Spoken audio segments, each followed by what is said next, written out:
With a real boxer, a real world champion boxer, that the only other time he would sit for the fans to get mad with that was against Fury's Tommy Fury, but it wasn't that level, obviously, and all the size things you just rightfully pointed out.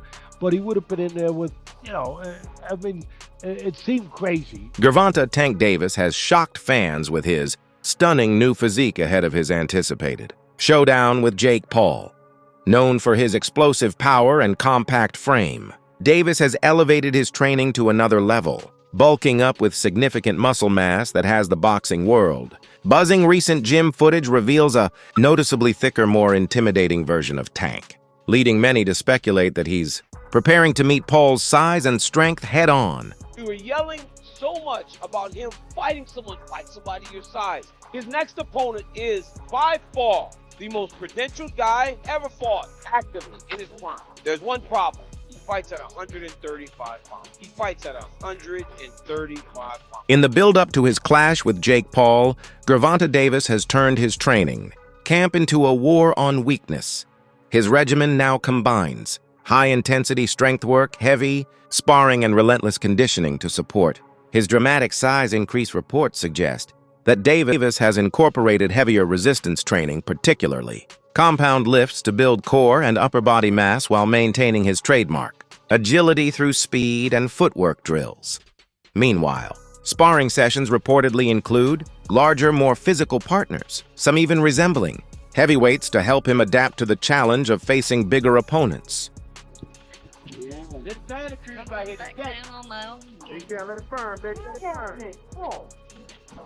Mind over matter, son. Mind over matter. Ain't nobody doing no shit like this. Come in the desert. Nigga trying to stay away from the desert. He come in the desert. When the night comes. Yeah, light camera action. Light action. Check. Come on, Taylor. Come on, Taylor. Come on. Come on, Taylor. Come on, get down in there. Get down in there. Don't think about it. Don't think about it. I know. You got that gun on that tank. It goes, When the night is cold. ain't no keeping here late at night. It's been hard staying away from my daughter, she actually here, she's sweet. Just staying away from her, it was a little touchy, but I know when I'm up, I'm up again. I know that I'm picking, I know I'm fighting a tough opponent, so really I know how to lock in, I know how to shy away from everything, I know how to, I know how to fool around.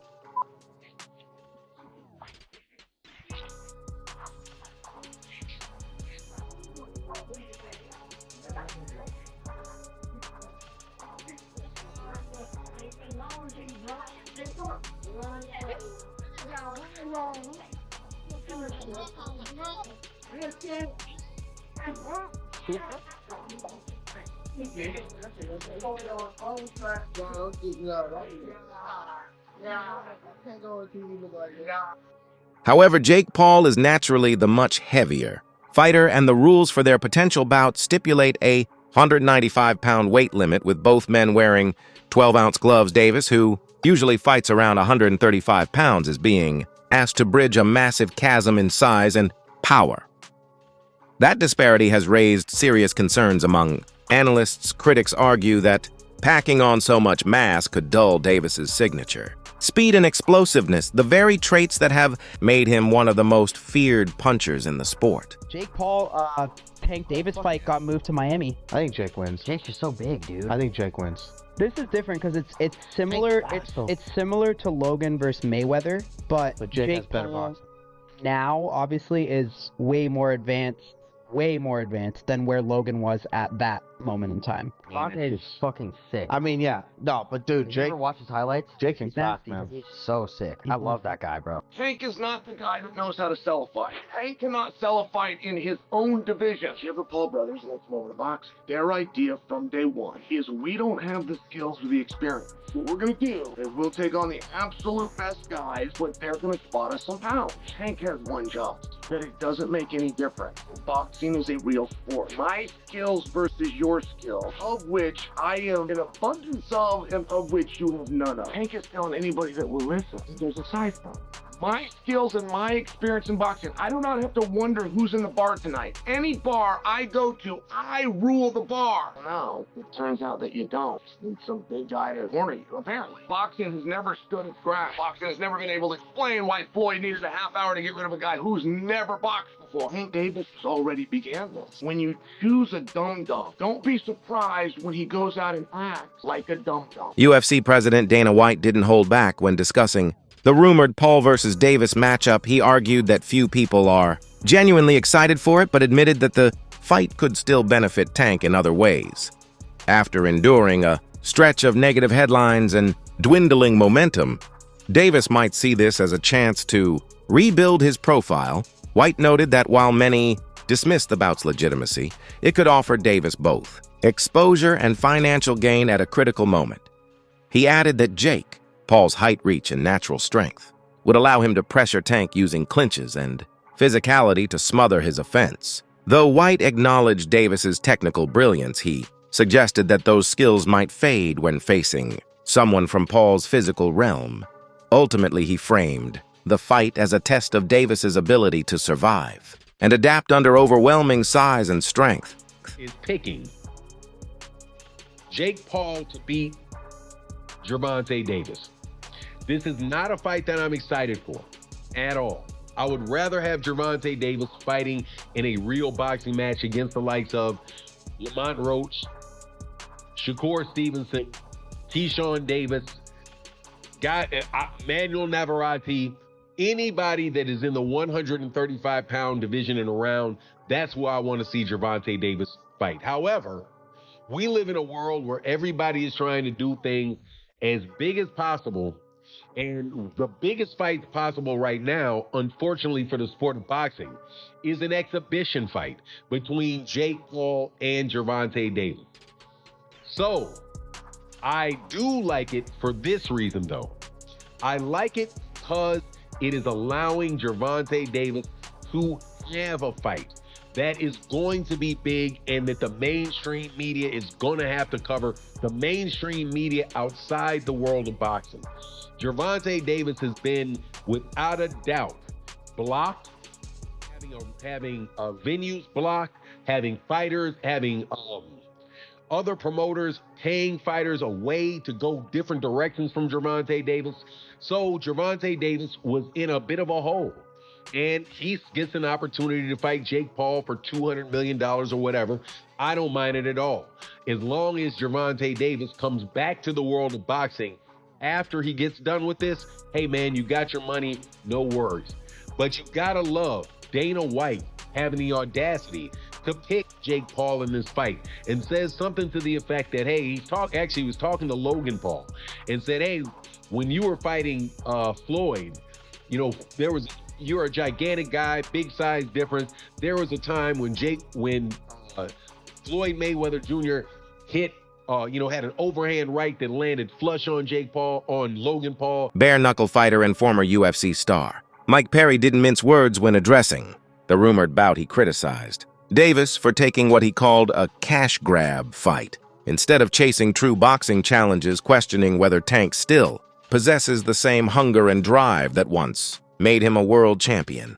According to Perry, Davis's decision to face a YouTuber-turned-boxer suggests he's more focused on fame and money than legacy. Perry even hinted that Jake Paul's current work ethic and determination might surpass Davis's at this stage, sparking heated debate among fans about Tank's motivation and mindset. Jake is big.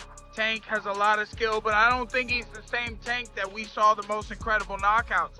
We saw him, Lamont Roach performed great. They went to draw, and, I just don't know. And Tank walked away. I don't know if he loves it enough to beat a guy who outweighs him by 80 to 100 pounds. During their face-off, Gervonta Davis appeared uncharacteristically, uneasy, a rare sight for the usually composed knockout artist. Observers noted his tense body language, limited eye contact, and forced composure, suggesting that Jake Paul's size advantage may have gotten under his skin. Standing across from the much larger Paul, Davis seemed to acknowledge the physical mountain he's about to climb, while some interpreted his demeanor as calm focus. Others saw traces of doubt creeping in. I looked very uncomfortable facing off. You did. I've seen other face-offs that Tank done. He gets there facing their intense, and he looks good. He looked very meager up there. You've had 8 fights, and you're gonna go tangle with Tank Davis, and the story instantly comes out. Jake is so much.